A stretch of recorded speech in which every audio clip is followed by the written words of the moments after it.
அஸ்ஸலாமு அலைக்கும் friends. So நேற்று சப்பாத்திக்கு மாவு பிசைஞ்சு வச்சது அதோடு ஸ்டாப் பண்ணிட்டேன். ஸோ சப்பாத்தி போட ஸ்டார்ட் பண்ணிட்டேன்.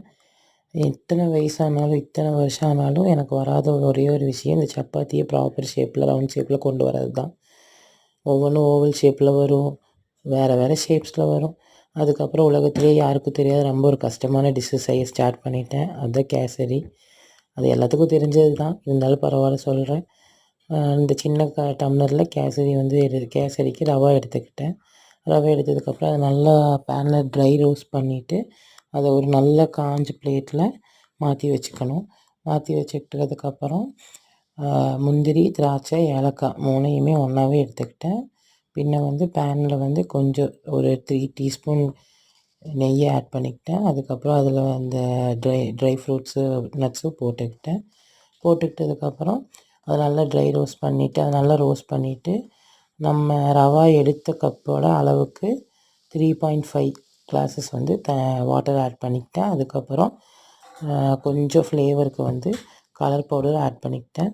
ஸோ அது நல்லா கொதித்ததுக்கப்புறம் நான் ரவையை நம்ம வறுத்து வச்சுருந்த ரவையை ஆட் பண்ணி ஒரு பிரேக்கே இல்லாமல் ஒரு 2 மினிட்ஸ் நம்ம நல்லா கிளறினோன்னா ரவை அந்த ஹீட்லேயே சீக்கிரம் வெந்துடும். அதுக்கப்புறம் மலைச்சாரல் மாதிரி தூவணுங்கிற மாதிரி அந்த ரவை எடுத்த கப்புக்கு டபுள் ஆஃப் தி அமௌண்ட் நல்ல சுகரை நம்ம ஒரு கிளாஸ் ரவைக்கு 2 கிளாஸ் சுகர் போட்டால் செம்ம டேஸ்ட்டாக வரும். நான் 1.5 கப் போட்டுக்கிட்டேன். நல்லா ஸ்வீட்டாக இருந்துச்சு. நம்ம சுகர் போட்டதுக்கப்புறம் அது இன்னி கொஞ்சம் வாட்டரியாக இருக்கும். நல்லா கிளறிட்டே இருந்தோன்னா ஆறுனதுக்கப்புறம் நல்லா டேஸ்ட்டாக இருக்கும். ஸோ வீட்டில் குழந்தைகளுக்காக சிக்கன் பாஸ்தா அண்ட் பெரியவங்களுக்காக சப்பாத்தி, கிரேவி, ஸ்வீட்டு 2 பேருமே சாப்பிடுவாங்க. ஸோ இதெல்லாம் பண்ணி முடிக்கும் போதே டைம் ஆயிடுச்சு. ஒரு 3 ஓ கிளாக் ஸ்டார்ட் பண்ணேன்.